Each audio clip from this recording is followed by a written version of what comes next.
نزیکەی 10 ساڵە هەڵەبجە بڕیاری لێدراوە لەلایەن حکوومەت هێرێمی کوردستانەوە ببێت بە پارێزگا، بەڵام تا ئێستا پارێزگار و دووجێگرەکەی و فەرمانبەرانی دیوانی پارێزگا لە بینایی خەڵوەتگەی پیریدان کە ساڵی 2012 لەلایەن سەرمایەدارێکەوە دروست کراوە.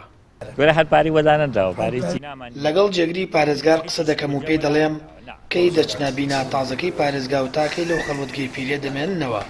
ئەویش دەڵێ تا ئێستا حکوومەت نەبینای بۆ دروستکردوون، نەبڕە پارێکی بۆ دروستکردنی بینایەک بۆ پارێزگا و ئەنجومەنی پارێزگا تەرخان کردووە.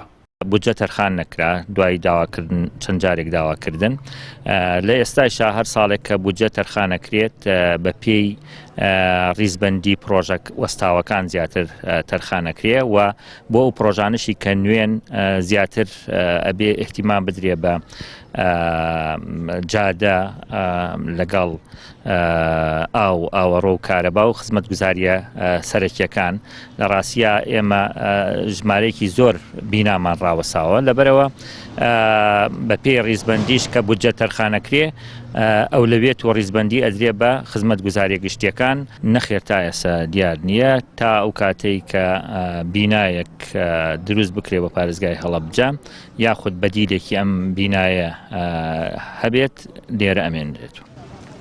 هاوڵاتیانی هەڵەبجە ڕایان وایە حکوومەت هێرێم هیچ پرۆژەیەکی استراتیژی بۆ شارەکان جام نەداوە و هەر بۆیە دەڵێن شارەکەیان لە قۆناغێک داوەستا و ئەنگاوی بوژانەوەی ئابووری واوەدانی بۆ نانرێت.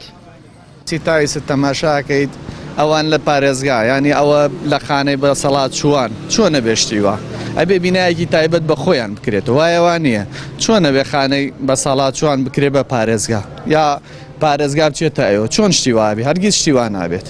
هەڵەبجە تایست چی بۆ کراوە کاک چۆن شتیوابێ ینی هەڵەبجە ئەبوایە پێشی هەموو شارەکان شتی تایبەتی بۆ بکرایە.